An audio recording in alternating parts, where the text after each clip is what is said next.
next news. Breaking news from the White House. Tonight, the walls may finally be closing in on the people who sold America the Russia hoax.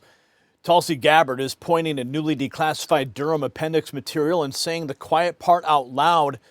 Hillary Clinton approved the plan, Obama was briefed, and top Democrats were working to shift attention away from Hillary's email scandal and onto Donald Trump. Now add fresh allegations that the former Biden White House was coordinating behind the scenes on the Mar-a-Lago raid, and suddenly this stops looking like isolated abuse. It starts looking like a pattern. The question now is simple. How high does this really go? Now, this matters to every American because powerful Democrats were able to weaponize intelligence claims in 2016, then spin up lawfare in later years. What you're looking at is not politics as usual. You're looking at a system that believed it had the right to manipulate elections, poison public opinion, and target one man because the voters chose someone the ruling class couldn't control. You see, Donald Trump wasn't their real target. You were. Your vote was. Your trust in self-government was. Tulsi says the newly declassified material includes statements tying Hillary Clinton directly to a plan to push the Russia narrative to distract from her email mess, while also showing that Obama was briefed before the election. Then you have reports of emails suggesting the former Biden White House coordinated with the DOJ before the FBI raid on Mar-a-Lago, contradicting the old public line that Merrick Garland acted alone. Put that together, Americans see the same machine, the same playbook, and the same permanent political class scrambling to protect itself. While we're talking about breaking free from systems that fail people, let me tell you about something that changed my life in my own home. It's very personal. For years, my wife battled chronic pain and anxiety from her diagnosis, endless doctor visits, treatments that didn't help. Watching her struggle daily, it broke my heart. And then Jonathan Otto introduced red light therapy. Her pain vanished, anxiety lifted. She's sleeping soundly, full of energy and life again. My recovery and vitality better than guys half my age. It's truly life-changing for us. It's backed by NASA research, FDA-cleared technology, and studies show rapid pain relief, better sleep, and improved recovery. If you've been let down by the usual options, this is worth a very serious look.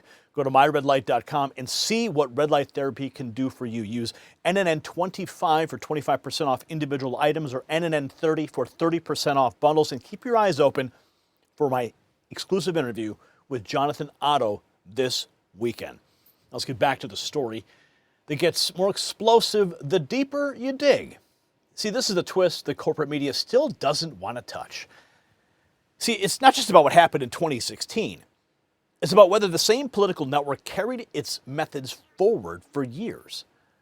One side says these were separate controversies, but the millions of Americans, to us, the pattern was simply impossible to miss. Russia hoax, lawfare, Mar-a-Lago. Now fresh questions about who was really calling the shots during the Biden presidency.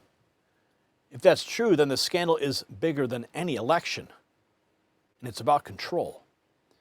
Tulsi Gabbard says newly declassified Durham appendix proves Hillary Clinton approved the plan to use the Russia hoax against Trump, and Obama knew.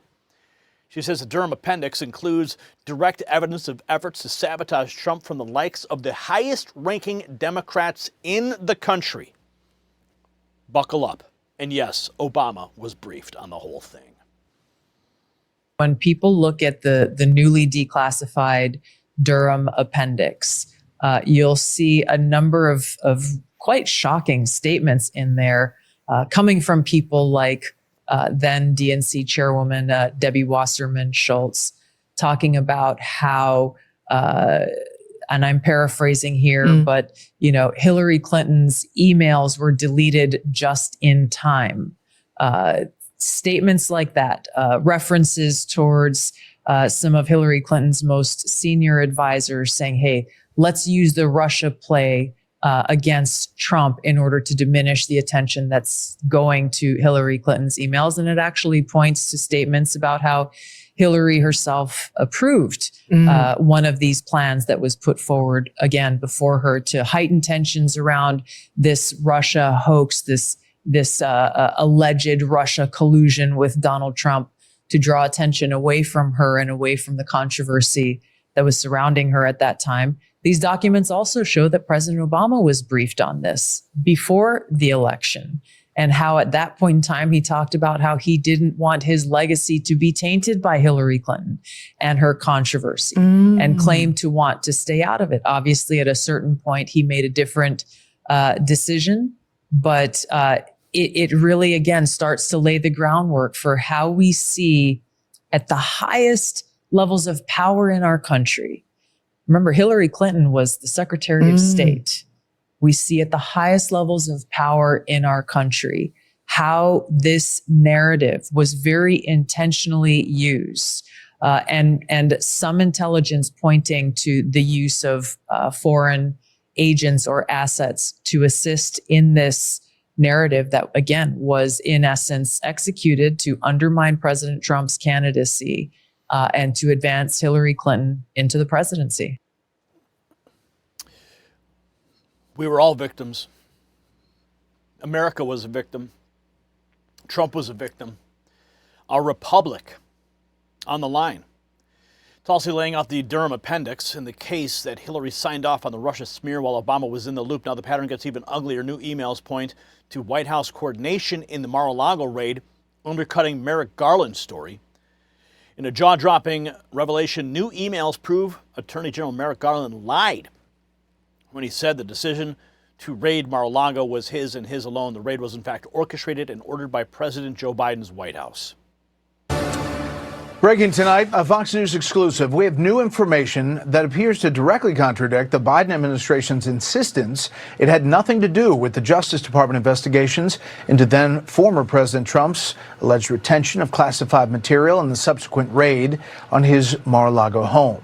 Correspondent David Spunt has details tonight. Good evening, David. Brett, good evening to you. These emails obtained by Fox News paint a different picture of the relationship between the Biden White House and the Biden Justice Department. These two offices made it clear at the time, at least publicly, they were not connected and stayed away from any political interference. However, new emails obtained by Fox News from May 2022, 3 months before Mar-a-Lago was raided by the FBI, illustrates coordination between the White House counsel's office and the DOJ regarding an interview of Walt Nauta. Now, remember, Walt Nauta is a current White House aide to President Trump, who was then former President Trump aide in Florida. Nauta was later charged alongside Trump by special counsel Jack Smith. The May 10th, 2022 email reads in part, coordination with DOJ and White House counsel are in work to start the process to confirm and interview current administration employee Walt Nauta. This event is dependent upon the timeline of President Biden's brief decision and coordination between White House counsel and DOJ, and in turn, Evan Corcoran's position on the override of privilege assertion and whether or not he seeks an injunction to prevent access. That was written by an FBI agent, and Evan Corcoran, of course, one of Trump's lawyers at the time. This coming August, Brett, will mark 4 years since FBI agents raided Mar-a-Lago. A few days after that, then Attorney General Merrick Garland said this. I personally approved the decision to seek a search warrant in this matter. Second, the department does not take such a decision lightly. And we're getting new reaction to these emails. Judiciary Chairman Jim Jordan in the House says in part, it's always worse than we thought. These newly released documents confirm that the Biden DOJ's raid on Mar-a-Lago was politically motivated. We're also hearing from Attorney General Pam Bondi. AG Bondi says the more we learn about the DOJ weaponization under the prior administration, the worse the story gets. And Brett, she says this right here. It's a key part. She says we will continue disclosing key evidence to our congressional partners to deliver the truth and bring those who committed crimes to justice. That coming from the Attorney General tonight. Brett. Okay. So the plot thickens, doesn't it? After the emails raise fresh questions about who really drove the Mar-a-Lago raid. Trump is not mincing words. And this is what President Trump posted.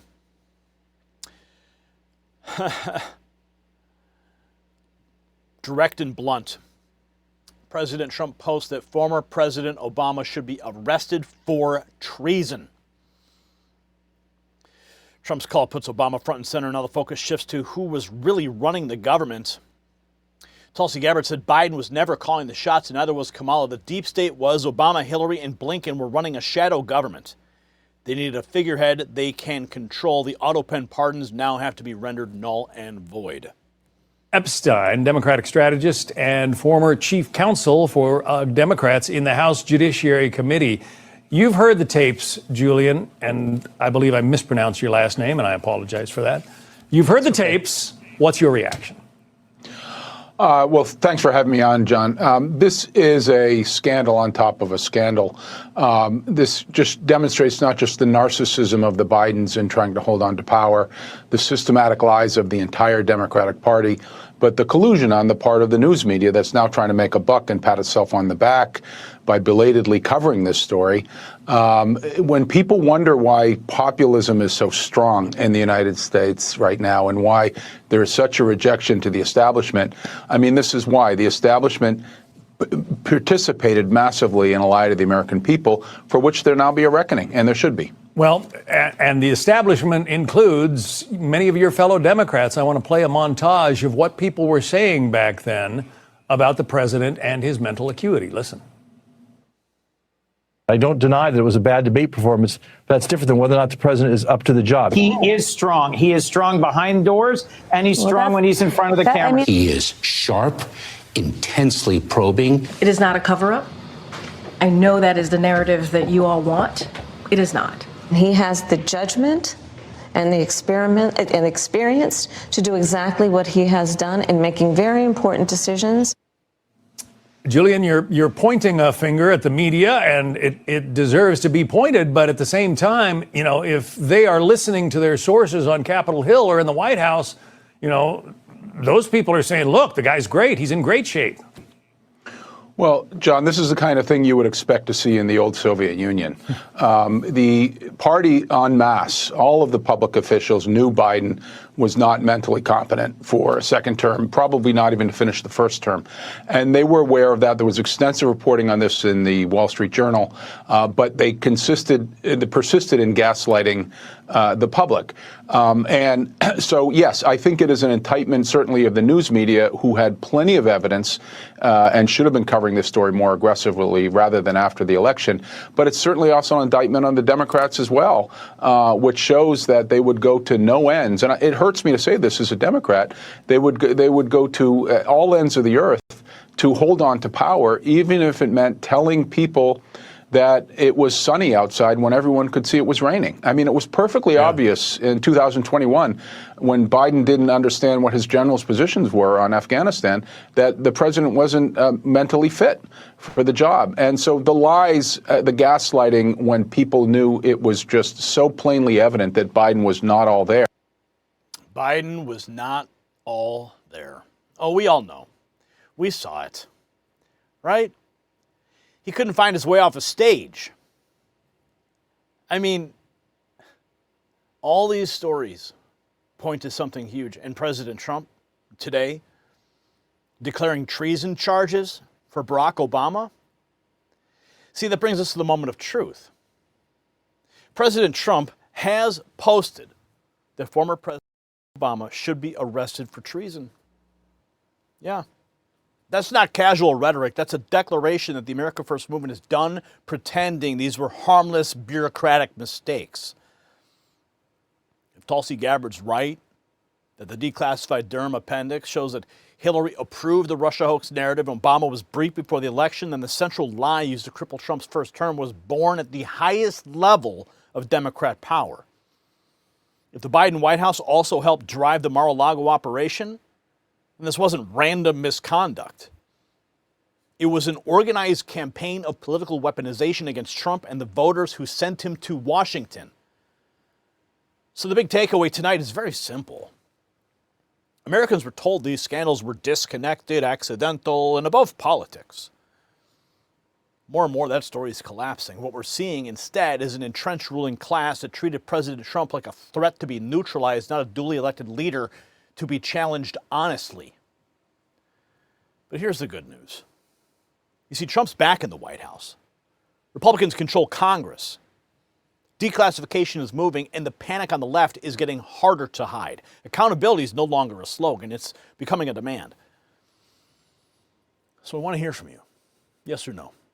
Should there be full criminal investigations into Obama-era and former Biden-era political weaponization? Drop your answer in the comments right now and share this report everywhere. Subscribe if you haven't. Check out the Next News merch shelf below this video, and make sure you do one thing for me today.